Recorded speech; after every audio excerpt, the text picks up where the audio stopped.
నాగర్ కర్నూలు జిల్లాలో రెండు వేర్వేరు క్రైమ్ ఘటనలు సంచలనం రేపుతున్నాయి. డీఎస్పీ అందించిన నివేదికల ప్రకారం బిజినపల్లి మండలంలోని దారుణం జరిగింది. భర్త గొడవల వల్ల తన కాపురానికి 2 నెలల బాబు అడ్డుగా ఉన్నాడని భావించిన ఉల్లంగొండ్ల నీలిమ అనే మహిళ తన పసికందును నీటి తొట్టిలో వేసి చంపేసింది. అంతేకాకుండా ఆ నేరాన్ని భర్తపై నెట్టేందుకు ప్రయత్నించి పోలీసులకు ఫిర్యాదు చేసింది. విచారణలో అసలు నిజాలు బయటపడడంతో స్థానికులు విస్తురపోయారు. మరియు లక్నారం గ్రామంలో ఓ విషాద ఘటన చోటు చేసుకుంది. ఈరోజు ఉదయం మాకు చెల్కపల్లి పోలీస్ స్టేషన్లో ఒక దరఖాస్తు వచ్చింది. అతను ఆకారపు వెంకటయ్య అని చెప్పేసి పులిశెట్టిపల్లి గ్రామస్తుల నుంచి ఒక దరఖాస్తు ఇచ్చింది. ఆయన దరఖాస్తు సారాంశం ఏంటంటే తన చెల్లెలు అయినటువంటి బంగారమ్మను తన బావ మన్యం శ్రీను లక్నారం గ్రామానికి చెందినటువంటి మన్యం శ్రీను భార్యాభర్తలు ఇద్దరి మధ్యలో గొడవ జరిగి కొట్టి చంపెట్టు, దీని మీద విచారణ చేసి చర్య తీసుకోగలరని చెప్పేసి దరఖాస్తు ఇచ్చాడు. దాని మీద మనం మర్డర్ కేసు నమోదు చేసుకొని ఇన్వెస్టిగేషన్ చేసినాం. అతన్ని కూడా తీసుకొచ్చి ఇంట్రాగేషన్ చేసి ఈరోజు అరెస్ట్ చేయడం జరిగింది.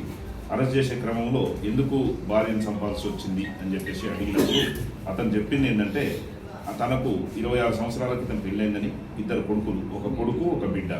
భార్గవి కూతురు 21 సంవత్సరాలు, కొడుకు నరసింహ 19 సంవత్సరాలు. అయితే భార్గవికి దాసర్లపల్లి గ్రామానికి చెందినటువంటి పరశురాములకు ఇచ్చి పెళ్లి చేసిన తర్వాత భార్యాభర్తల మధ్య చిన్న డిస్టర్బెన్స్ వచ్చి ఇంటి దగ్గరనే ఉంటుందని, ఇంటి దగ్గర ఉండేటటువంటి క్రమంలో తన కూతుర్ని భర్త దగ్గరికి పంపిద్దామంటే భార్య ఈయనకుండా కూతురికి సపోర్ట్ చేసి భర్త దగ్గరికి పోకుండా చేస్తుందనే విషయంలో గొడవపడి వాస్తవాన్ని ఇద్దరు గొడవపడి నా మాట ఇంటలేదు, నా భార్య కూతుర్ని సంసారానికి పంపిస్తానని చెప్తే ఎంత చెప్పినప్పటికీ కూడా కూతురుకు సపోర్ట్ చేస్తూ సంసారానికి పోకుండా చేస్తుందనేటటువంటి విషయంలో ఫ్రస్ట్రేషన్లో ఒక ఐరన్ అల్యూమినియం పైపు తీసుకొని భార్యని విచక్షణ రహితంగా కొడితే చనిపోయిందని చెప్పేసి దరఖాస్తు ఇచ్చింది. దాని మీద ఈరోజు అరెస్ట్ చేసి రిమాండ్ చేస్తుంది. ఇదొక కేసు. ఇంకొకటి ఏంటంటే పాలెం గ్రామంలో జరిగింది. 28వ తారీఖు రోజు ఉదయం ఉర్లగొండ నీలమ్మ వైఫ్ ఆఫ్ నరేందర్ 28 సంవత్సరాలు పాలెం గ్రామానికి చెందినమ్మ తన 2 నెలల బాబుని తన భర్త నీళ్ల తొట్టిలో వేసి చంపేసిండు నైట్ అని చెప్పేసి దరఖాస్తు ఇచ్చింది.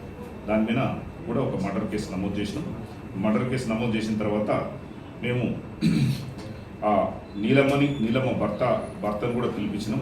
నీలమ్మ భర్తని పిలిపించి విచారణ చేసినటువంటి క్రమంలో తనకు ఎటువంటి సంబంధం లేదని, ఆ రోజు భార్యాభర్తలు మ్యారేజ్ చేసుకుని ఒక 10 సంవత్సరాలు అవుతుందని, 10 సంవత్సరాల నుంచి కూడా భార్యాభర్తలు 8 సంవత్సరాల వరకు మంచిగా సంసారం చేసిండ్రు.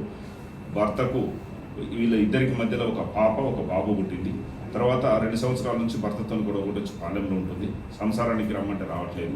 ఈ మధ్యలో రీసెంట్గా ఒక బాబు కూడా పుట్టిన తర్వాత కూడా రమ్మంటే రావట్లేదు అని చెప్పేసి 27వ తారీఖు రోజు నరేందరు తర్వాత వాళ్ళ అమ్మ వాళ్ళ నాన్న వచ్చి సంసారానికి పోదాం రమ్మంటే వీళ్ళు నీలమ్మ కుటుంబ సభ్యులందరూ కూడా అతనితో గొడవ పెట్టుకొని పంచాయతీ పెట్టుకుంటే నేను సాయంత్రం 6 గంటలకు వెళ్ళిపోయినా సార్, నేను లేను, ఇటువంటి ఇష్యూతో నాకు ఎటువంటి సంబంధం లేదని చెప్పి చెప్పడం జరిగింది.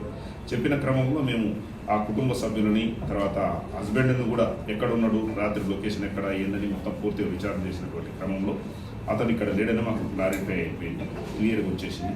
తర్వాత వీళ్ళ కుటుంబ సభ్యుల మధ్యన ఎవరో ఒకరి చిన్న బాబుని తొట్టిలో వేసి చంపేసి ఉంటారు అనేటటువంటి అనుమానంతో ఒక్కొక్కరిని విచారణ చేసినప్పుడు లాస్ట్కు ఎవరైతే కాంప్లైంట్ ఇచ్చారో నీలమ్మే, నేనే నా బాబుని తొట్టిలో వేసాను సార్, భార్యాభర్తల మధ్యలో ఉన్నటువంటి గొడవ వల్ల నేను ఫ్రస్ట్రేషన్ అయ్యి దాడి చేసిన అని చెప్పేసి కన్ఫెస్ చేసింది. ఆమెను ఈరోజు అరెస్ట్ చేసి కోర్టులో పంపిస్తుంది.